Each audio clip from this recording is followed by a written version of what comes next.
Today we celebrate our fathers. Happy Father's Day to all the fathers. Happy Father's Day to my father, to my uncles, to my grandfathers that's no longer with us. Happy Father's Day. Thank, I'm thankful. I'm grateful that through your stewardship, you provide provision. Even if it was painful. It's part of being a father, making sure that your family has. No parent's job is easy, whether it's a mother or a father. Today we celebrate the fathers. Thank you. Thank you for making sure that we learn a lot of different skill sets and a lot of different things that we can do that also provides for our wives, provide for our children. Thank you to my father, especially for putting me through what I would call a triathlon in life. And I don't say that lightly because a lot of things that he put me through was for my greater good. I just couldn't see it at the time. I couldn't see it. But it allowed me to have the mental capacity to endure conditions. It allowed me that, whether it's hot, whether it's cold, you have something you must do for your household, for your family, for your children. You do it regardless, no matter the condition, no matter the conditions.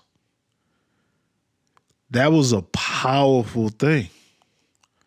But as a young man, I couldn't see it as such because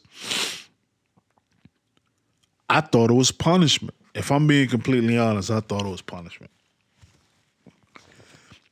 I thought this man was just being hard on me just for the hell of it. I thought this man was just using me just for the sake of it.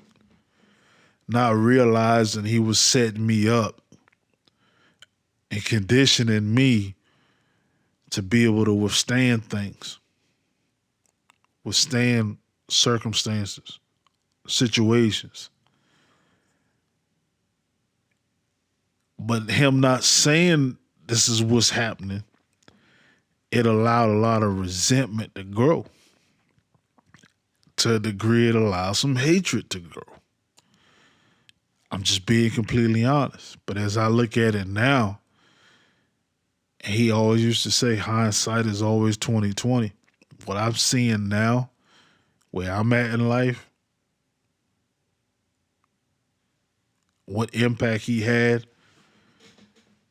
what did I learn? It was beneficial.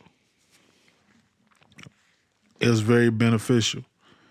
And I hope that everyone out there that's listening, you have a father that you can celebrate. You have a father that means something to you, even if it ain't your blood father. If you got a father figure you can celebrate because they done something in your life that was impactful and you was able to do certain things because of it, and they condition you for the reality of this world because this world is harsh. There's only so much protection they can give you. There's only so much providing they can provide to you. But they set you up. It's important to have balance. It's important to have a strong mother figure, a strong father figure. The love of a father is so different. It's so different. We want to see, especially our sons, fall or fail at something. We want to see them fall or fail at something that we can catch them and save them from. But we have to allow it. If we don't allow it, they won't grow. They won't understand what they need to do the next time around.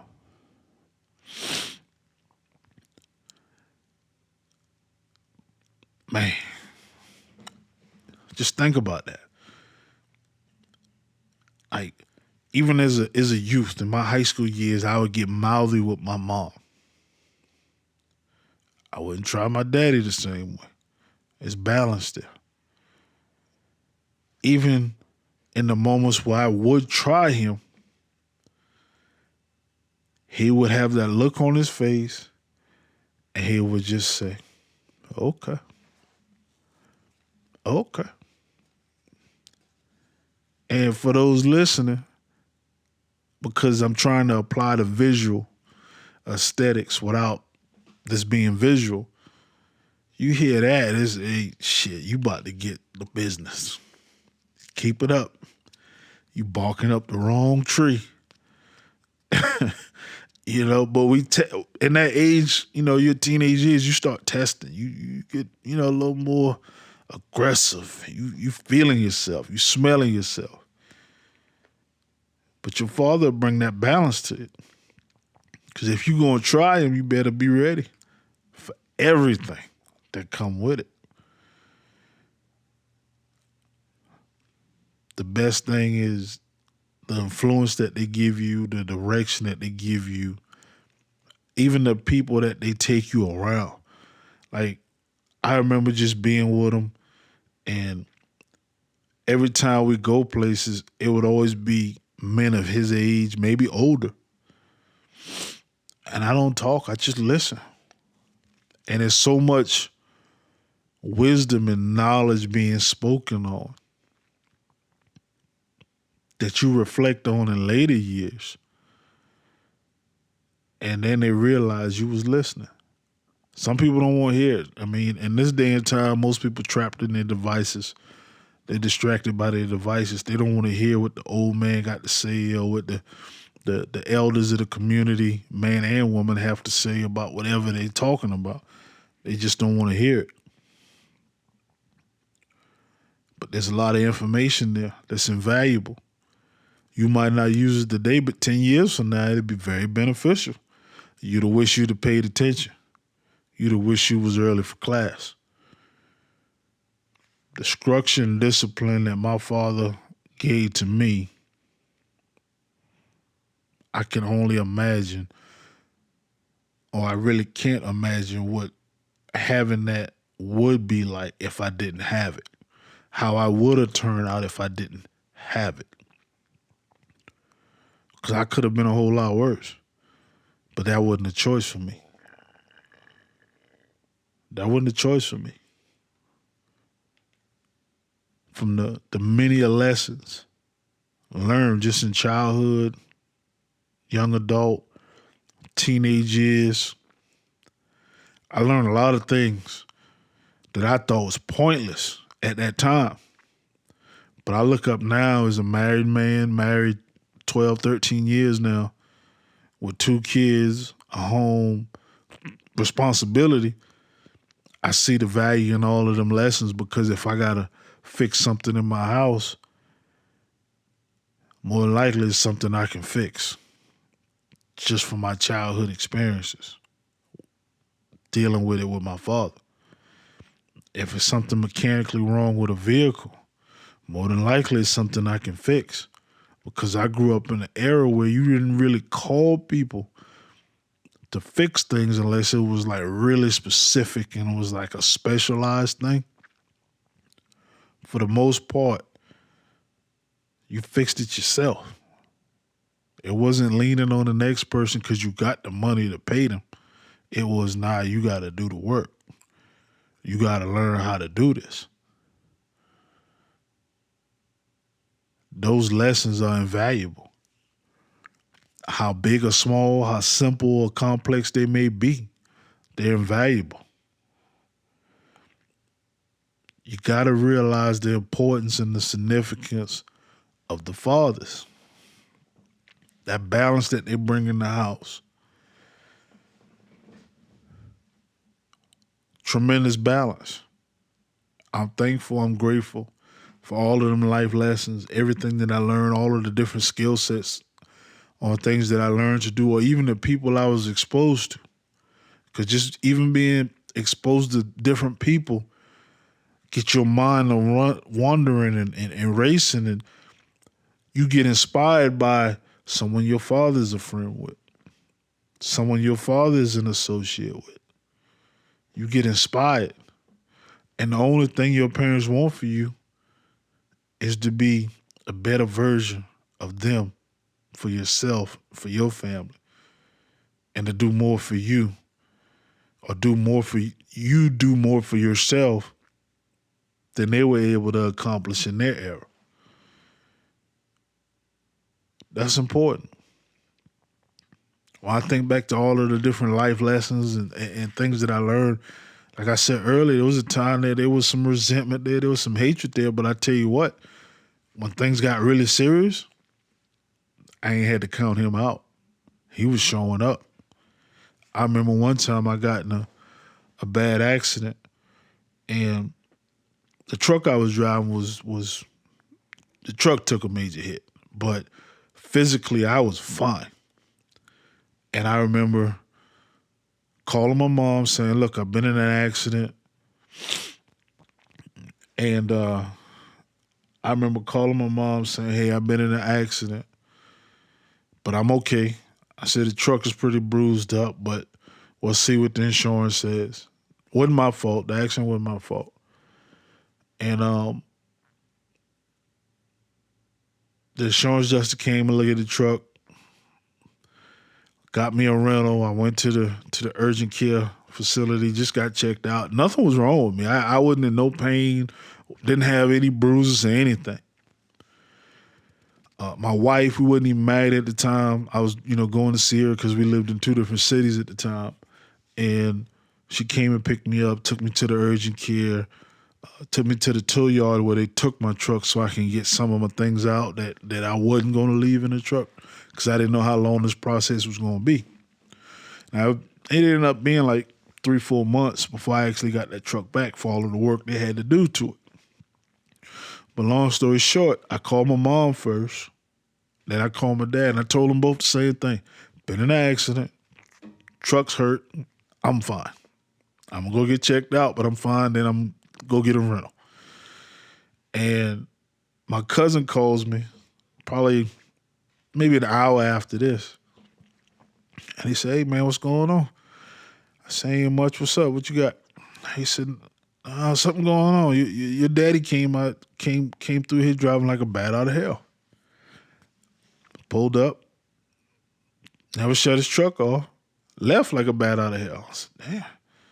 Now, to just give context, my father very rarely drives over 50 miles an hour on the interstate. So for him to be driving and dust is flying down their private lane, that's telling that something is going on, that he's in a hurry. So I called him. I'm like, hey, man, I'm all right. I'm good. He said, nah, I'm headed to you. I said, nah, I'm good. I said, there's no need for you to come up here. One, the interstate already been shut down, northbound lanes for 45 minutes to an hour. So you're going to deal with the residuals of the traffic. 2, I'm going to the urgent care. I'm getting checked out. 3, I'm going to Enterprise and I'm getting a rental after I leave the urgent care. I said, I'm not bleeding. I don't have a scratch on me. The airbags didn't deploy. I didn't get any 3rd-degree burns or 2nd-degree burns from airbag deployment. I'm fine. But just the simple fact that he was coming. But I've never seen that version of him. All right? It was, go do this, go do that. You didn't do what I tell you to do. I didn't understand at that time the significance in those lessons and why he was doing what he was doing the way he was doing. But he was willing, able, and he was on the way. That's my father. Now, thinking about everything in hindsight, like I would have never guessed in a million years that he would be on the way. If anything, I said, oh man, my mom coming. She was on chill. I'm not saying she didn't care, but I told her what she needed to hear. I wasn't hurt.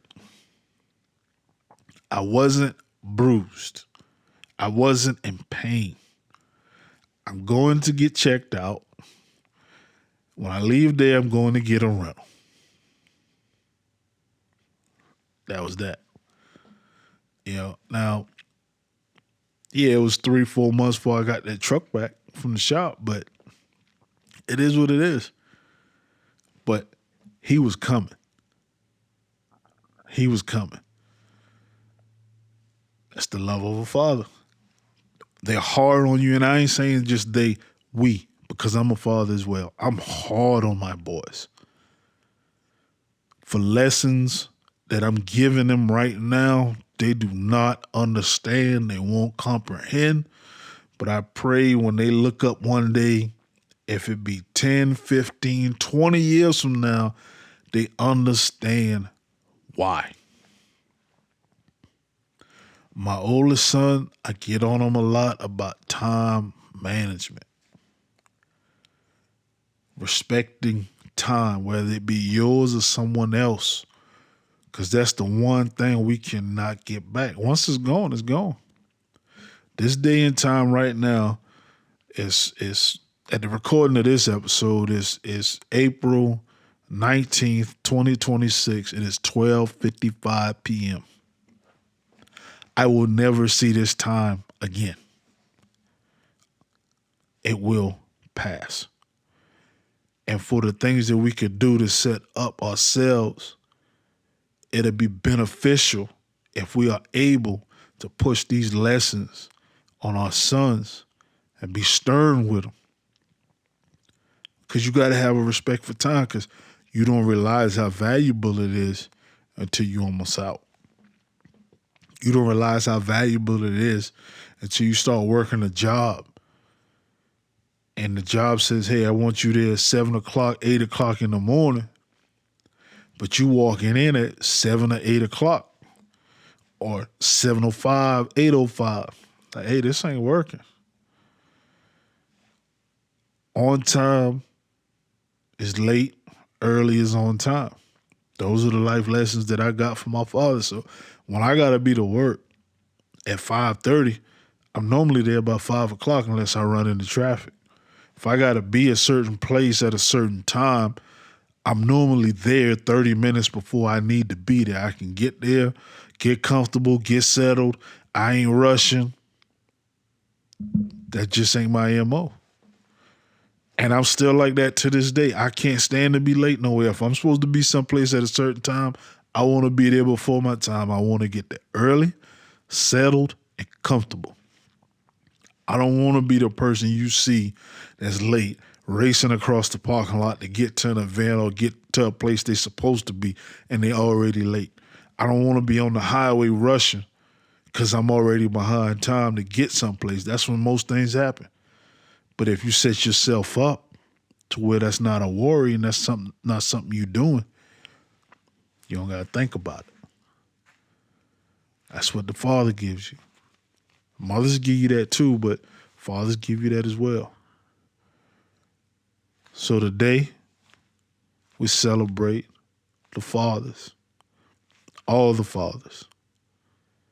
Thank y'all for what y'all have done. Thank y'all for the things that y'all do. Thank you for the lessons that you provide. Even if it harbors pain and resentment from your children or whoever you're providing this fatherly figure, wisdom and advice to. Thank y'all. Keep doing it. Because I see you. The world see you. You don't need credit for it. You know what you're doing. You providing, you doing what you're supposed to do. But them stern lessons, them lessons that we learn in the day, or we're learning in a time frame that we probably won't use for years to come, but it's because we got that experience that we can reflect on. We're able to build on it. We're able to save a few dollars and fix things around the house or vehicles and whatnot. Thank y'all. If nobody don't tell you, I appreciate you.